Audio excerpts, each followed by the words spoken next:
Hey YouTube land, Tychonders here, doing the second part of my Masters of the Universe Origins reviews, and, well, multi-figure review, and this is for the hero side of thing, although technically one of them was questionable at one point. Actually, two of them were questionable at one point, whether they were going to be heroes or villains, but we'll get into that in a minute.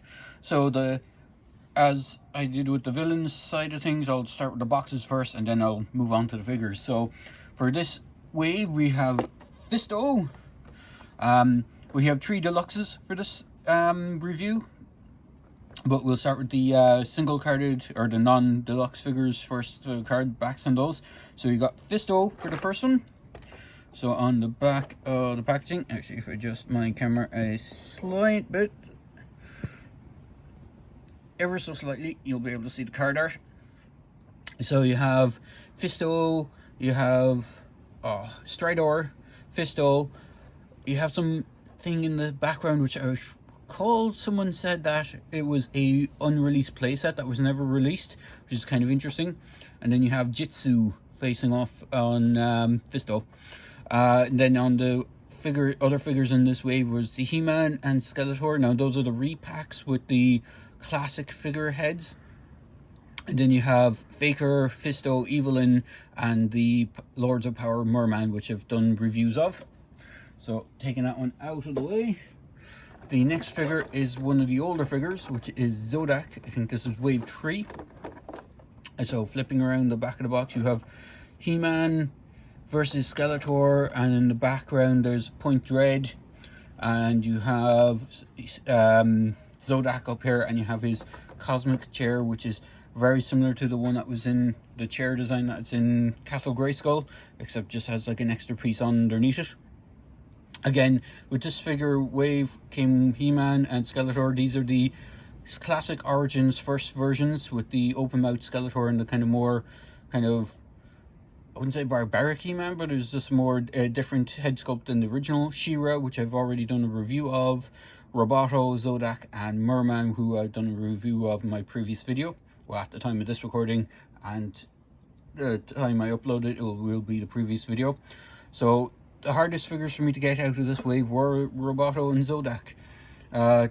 Wave 3 seems to be very rare and hard to get. It didn't get stocked that much in places that I normally go to get my figures from.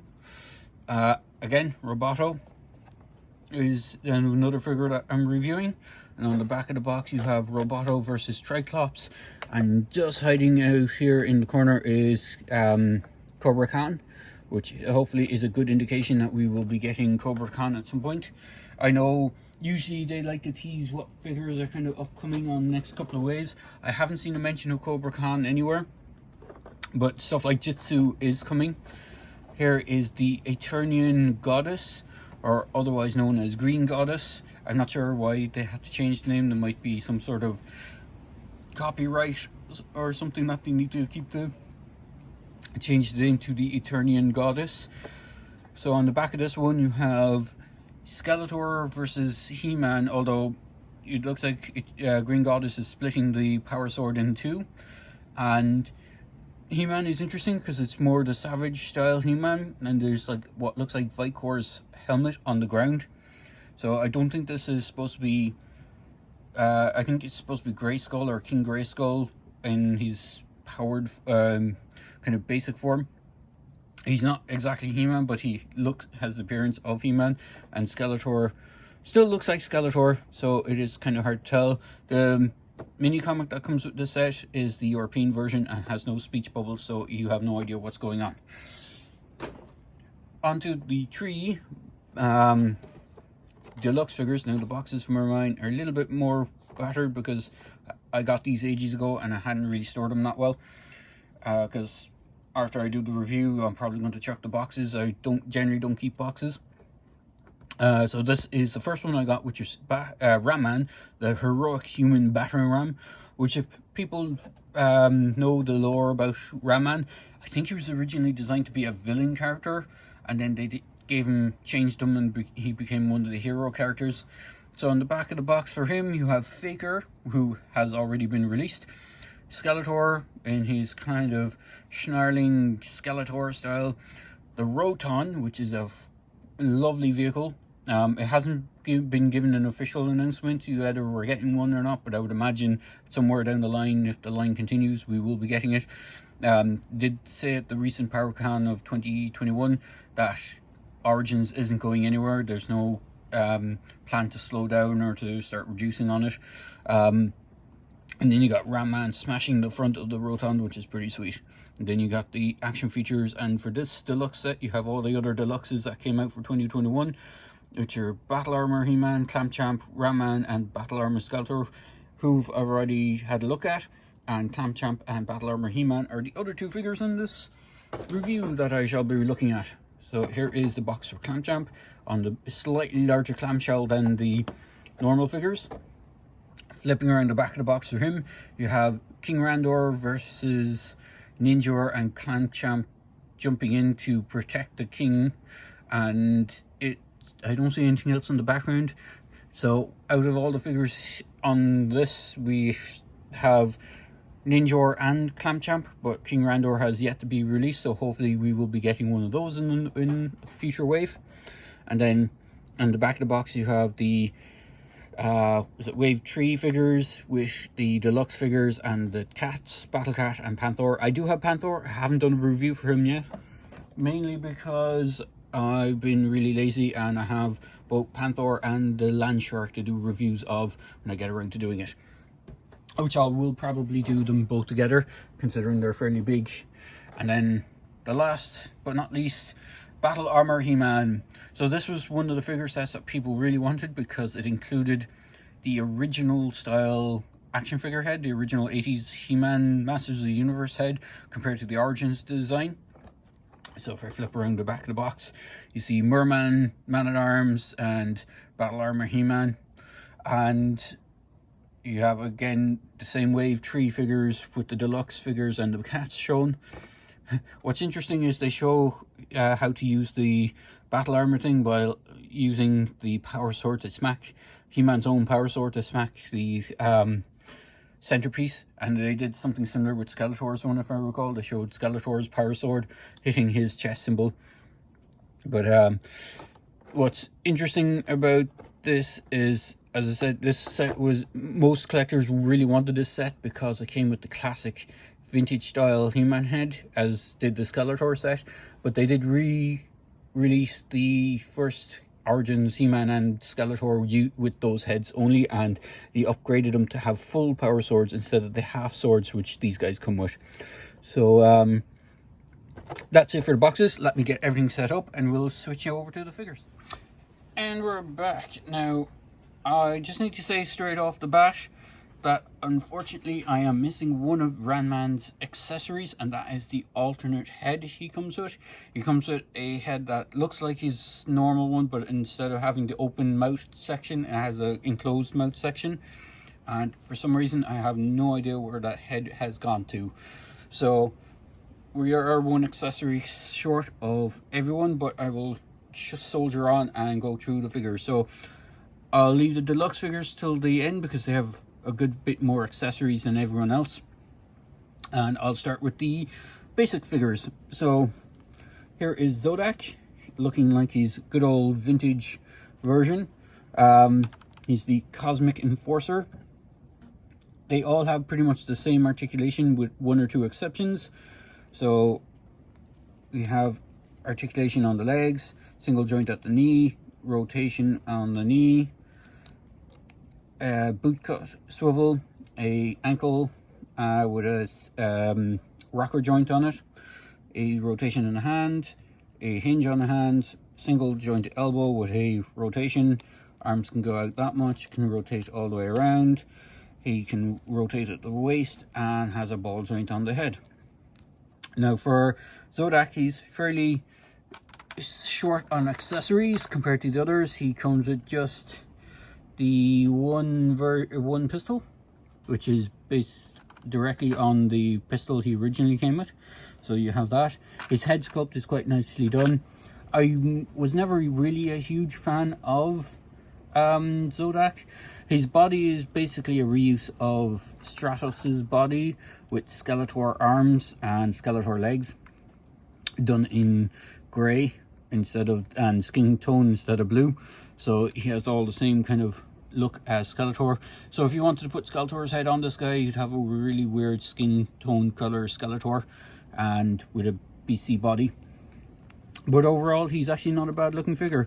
Again, as I said, was never a huge fan of Zodac.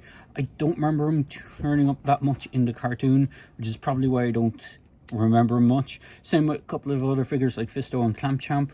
I think Fisto had one episode in the cartoon series, in the Filmation cartoon series, but outside of that, I don't remember him at all. I should point out that all the figures come with this little packing as well. It basically shows you what sections that you can remove and swap out. So it is different on a few figures. So on to the next figure. He is, you could almost have said he was a deluxe figure, but he's not. It is Roboto. And Roboto is pretty cool. Unlike the other figures, he doesn't pop apart at the waist. I think his arms still do come out, if I remember correctly. Yeah, his arms do come out, but he doesn't pop apart at the waist. And that is due to the action feature gimmick. So if you move his torso, his mouth moves, and the cogs that are inside the body move as well. He has a clear plastic body, and his head is on a swivel. You can manually move the jaw, and he has the same articulation as the others with the single jointed elbows. Now, his legs are a reuse of Trapjaw's. His arms are new. He has a similar gimmick that Trapjaw does. So at the moment, I have this axe weapon in his hand, which just pops out. He comes with two other accessories. He comes with a clamping claw type thing, which just pops out as well. And then it comes with a dual blaster, which is quite nice. I will point out that this isn't my first Roboto. This is technically my second one. I did a swap for the first one. The one that I got first, his head was stuck, as in I tried to heat it up to see if it would loosen up, but it was stuck, and it was stuck at a weird angle because it was slightly off tilt and it wouldn't rotate at all. So one of the other one of my other fellow Master of the Universe fans on Facebook reached out to me and said he would swap me his one with mine because he didn't care about the head not rotating at the neck joint. So it's basically a swapped version. Now that version of Roboto comes with, and Zodac also come with this comic book. Again, this is the European version, so it has no speech bubbles with it. I'm sure that the American version actually has a title to it as well, but unfortunately he doesn't come with it. So moving on to the next figure, which is Fisto. Again, another character that I've never really had any kind of I wouldn't say love for, but I never really seen the original figure. I never had the original figure, but a lot of people really like Fisto. He's the dude with the big metal fist. And there's a hilarious memes for him because of his quite silly name. But again, head is on a ball joint for this guy. So unlike Roboto, he does have the ball joint neck instead of just a swivel. He can pop apart at the waist. His armor is just a rubber piece that's over a standard He-Man buck. Unlike what they did with the Masters Universe, the WWE Universe, they had armored bodies with the armor sculpted as opposed to being a clip over piece. He has purple boots. He has a big purple sword, which is exactly the same sword that comes with Triclops, just done in purple. And he has that big fist. Now the fist doesn't pop off, as far as I can tell. It does swivel, but it's not intended to pop off. Unlike his other hand, which you can, if you have other figures, you can swap out his other hand for either a punching fist if you can get one, because there isn't really many Masters of the Universe figures that have punching fists. Only the WWE line seemed to have it, and I think it was the San Diego Comic-Con Lords of Power set, or it was the Adam and He-Man set, has a punching fist for the left hand for He-Man. I haven't seen it on any other figure in this line so far. So there is that. If you need a punching fist hand, you'd have to kind of match up the skin tones of some of the WWE figures to get one. But a lot of them have normal skin tone, so for Fisto here, that shouldn't be a problem because he has more of a pinkish human skin tone compared to like He-Man, who has like a slightly more tanned skin tone. So we'll get into him in a minute. And then for the last of the basic figures is Green Goddess, or Eternian Goddess. Now, she is basically a repaint of Teela. She comes with the same gear, headpiece, the same snake staff that Teela came with. And she also comes with the same shield that Teela comes with. The main difference between this version of, well, Green Goddess and the Teela sculpt is in the knees. They redid the knees to make them look a bit more natural. So if I show them there, the original ones were kind of bulky and kind of fairly, they're not aesthetically pleasing, whereas the new ones actually look like proper knees. And when you bend the knee, it doesn't look as garish. If I do it with Teela's leg, you can see you get this weird kind of ankle or knee cut on the figure. I think they also redid the hips a bit as well. You don't have this indent on the new one. So like when you move the leg forward, it still does the exact same thing, but it's just not as bad. She has the same articulation as the other figures, has the same gimmick. If I just pop her armor headpiece off and her gear off, you can see she can rotate at the arm. I do love the blue and silver. It really pops. Even the dark green and green, you wouldn't think green and green would pop on a figure, but it does really work. I kind of wish they would have done a little bit different of a head sculpt. Maybe just tweak it just a bit so it looked a little bit different to Teela's. Maybe with a different facial expression or something, just to give it something a little bit more, but it is what it is. Her boots have silver paint. Now mine has a little bit of bleeding going on onto the boot itself, so just be wary of that when you're picking these up. There's no paint on the actual straps on the boot. I think the only person to have painted straps might have been Evelyn. I'm not too sure, but even Teela doesn't have her boots painted and the straps on her boots painted. The silver is quite nice. Same articulation, head can pop off. So if you want, just do it off screen and pop Teela's head on. Now it looks goofy if you put one of the male heads on, but any of the other female heads on, you can have a very sickly green pale Teela if you want, or vice versa, have a Teela in skin tone with a very green face for whatever reason. So there is that. She almost reminds me of Poison Ivy, actually, the way she looks, the skin tone and the red hair. But I'm pretty sure Poison Ivy was a villainess, not a good guy. Well, I think the Green Goddess is meant to be a hero character.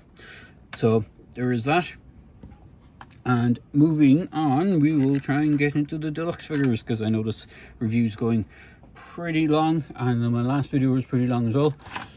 So first and foremost, we'll get Clamp out of the way because he comes with quite a few accessories, and I'll do Ramman last because he's actually quite different to the other figures. So Clamp is a sort of basic figure but with deluxe accessories. So he is a standard Massive Universe figure with a the same rubber armor piece that Fisto came with. He comes with an alternate open hand, which the fingers are quite warped on, so I need to heat them up and actually just put them into a more neutral position. They came like that out of the packaging.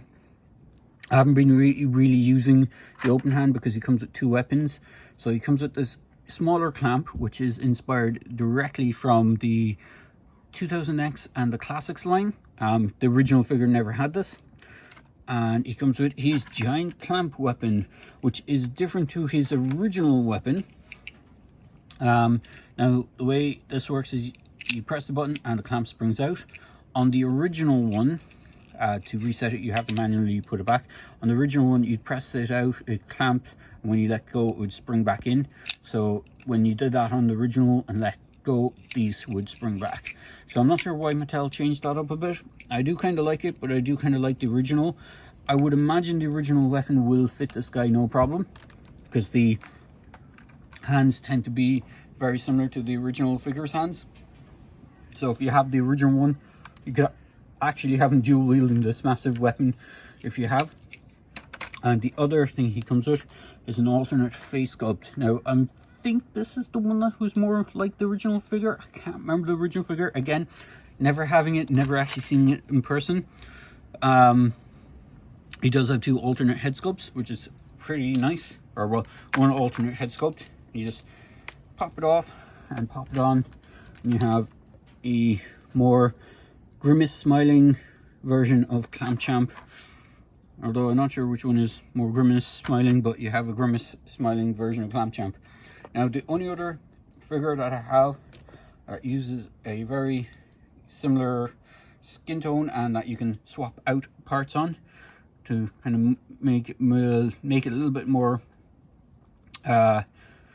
more Masters of the Universe looking is not BA, Mr. T. This is the Masters of the Universe WWE Mr. T. So if you wanted him to look a bit more non-wrestling type and more Masters of the Universe, you can swap the lower legs around and you have the furry loincloth and the furry boots, or you can have Clamp rocking wrestling trunks if you want. You can swap most of the bottom halves of Clamp with most of the figures, and most of the WWE figures, and you probably wouldn't make much difference. If I bring in, these are the bottom legs of the Undertaker. So you can see, you can swap out the legs if you want, have a more tunic and less bare looking legs, but or not tunic, but a more pants wearing version instead of the bare barbarian legs. You can do that. You can do that with most of the figures if you want to do that. One of the reasons why the Masters of the WWE line is so good is that a lot of the figures are all wearing pants. There's very little of them are actually wearing have the bare legs. Now the pants are basically the bare legs painted in black or whatever color the wrestler tends to wear normally. And so you have that. Moving on, we have Battle Armor He-Man with his axe, which is a good bit different to the one that comes with the standard version of He-Man. The standard version of He-Man axe is this slightly dark grey one. The one that came with Battle Armor is a silver. He also comes with a half sword, which is a bit of a shame. I'm not sure if they have done a swap out, but there is a version of He-Man that comes with the full power sword, which can store just as well on this. It came with a version of He-Man. Now he also comes with this alternate screaming head, which is supposed to replicate the I have the power kind of type thing. So if I pop off, he comes with a head that's reminiscent of the original figure, which is why most people were drawn to this set. But the head that comes with him on the box is this one, which is more unique, and it is a good bit different to the standard He-Man head, which is which is this one. This is the standard, or this is the first version of the Origins head, which is a different one to the classic figure. It has more longer hair, and the hair on most of these figures are a separate piece, so if you wanted to swap them around, you'd have to heat them up, pull the hair off, and do stuff with that. So he does come with a half sword, which is a bit of a shame he didn't come with the full sword, but he also comes with an alternate grip hand. So if I just bring in, I actually have it on another He-Man figure as opposed to loose. So he actually has a double grip hand. So if you want to, and I'm going to use the full sword for this because it looks better, you can actually have him dual wield. Again, with He-Man, he's different. You can't separate him at the waist. You can take the arms off, I think. Maybe. I'm not too sure. Actually, you can't take the arms off. The arms, the only things that are removable on this guy, so then are the head, the bottom of the legs, or the boots, and the hands. The rest of it is all intended to be stay together. Now he does have that action feature gimmick, if I can get it to work on the screen, where you punch his battle armor, and if you hit it 3 times you get 1 strike on it, 2 strikes, and then you have to reset it back to the original. So just to bring in battle armor Stellator, if I can grab them out of where I put them, you can see they both have very similar features, where you press in the armor piece and it swings up on a kind of barrel, and the idea was that they'd smack each other around the place, and if you punched them just right, the armor feature would work on them. So that was the gimmick behind those. And moving, one other accessory he comes with, which is one of the best accessories to really replicate that I have the power, and I know I'm putting it in the wrong hand, it should be on the right. He comes with this flame effect, which is really cool. Now he comes with, the flame effect has 2 settings on it, well, 2 indents, one for the half sword, and then there's a wider one that fits the full sword. So the wider one should fit the full sword on this, because it is a full sword, and you can do a I have the power stance. And if you have the original He-Man, which I have just off screen here, I'm gonna swap the heads. Bear with me a moment while I do this, and just grab the swords. You can get that classic He-Man pose. If I get the sword on the right way, you can get the classic He-Man sword if the sword will stay up, so you can get the classic I have the power sword. So moving on to the last figure in the wave, and as I said, unfortunately I'm missing his accessory. He's one accessory, is Ramman. Now Ramman is quite a good bit different to the other figures. For starters, he's a good bit bulkier. He's a big hefty figure. He does come with an alternate hand, which is a closed fist, just like the original figure had. He has 2 weapons. He has this axe that's more reminiscent of his original figure, and then he has this cool double-sided axe. And the really cool thing about this axe is that you can combine it together to create a big double-sided pole arm sort of axe, which is pretty cool. His arms do rotate. Oops. They do pop off just like the other figures. These arms do rotate. He does have hindrance with his armor, so you just need to note that, but you can rotate the arm around. He does have the single jointed elbow. He has the arm with the, if I just pop the hand out,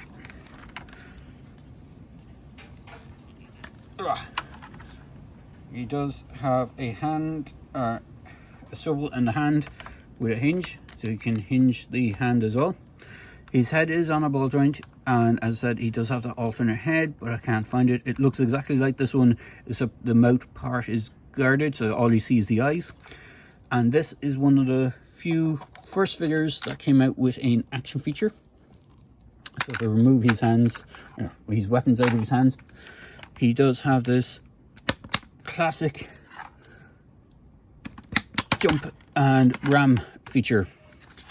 Now it is a bit different to his original. If I remember correctly, you just held the original one down and you let go and he'd jump. This one locks into place and then you can pop him up. And as he demonstrates what his name, he knocks over nearly everyone, even though he didn't actually touch him. But you can let him go into people and smack them around the place. Most notably the bad guys, but I've knocked everyone over. Now it is weird, he does have articulation in his legs, just like a standard figure, so he can put his leg back. He has an knee joint, and he doesn't have a boot cut, but it looks like he has a boot cut, but he has a swivel. Would have been really cool if they could incorporate something to be able to bend his legs forward as well, so he could have like a more walking neutral position. And having the legs the way like they are, it doesn't really make sense, because you still lose most of the functionality with him. You still rotate them around, but like he doesn't have much. He has no waist swivel, just like the original figure. I never had the original figure to play or to own, but I did play with it, and it was quite a fun figure because of that whole jumping ramming thing. I know on the original figure these were stickers and they would tend to get lost quite easily. There are paint apps now on the new one, and this was more solid on the original figure because the arms didn't really move. I think they just went forward and back. They didn't actually do any hinging or anything like that, so this is more rubberized to kind of help with that articulation point. But he is a really cool figure. I'm just going to stand. Actually, I'm going to grab Merman just to do that action feature once more. And just a side note, I did find the right sword for Merman, as I thought it was the brighter yellow of the two. The darker one goes to the Lords of Power, or the 2000X style looking one. So we'll just have Merman get smacked by Ramman, and you can knock things over. I do like that they have his helmet has dents and stuff in it, which is quite cool. I'm not sure if the original one did have that, but he is a really cool figure. And I think I will end it here because it's gone quite a long time and everyone's already knocked over. So as I say in my videos, please feel free to like, comment and subscribe to my channel, and I hope you enjoyed this long-winded but interesting look at some of the Masters of the Universe Origins figures. So enjoy the video, and I hope to get more videos up in the next couple of days. Cheers guys.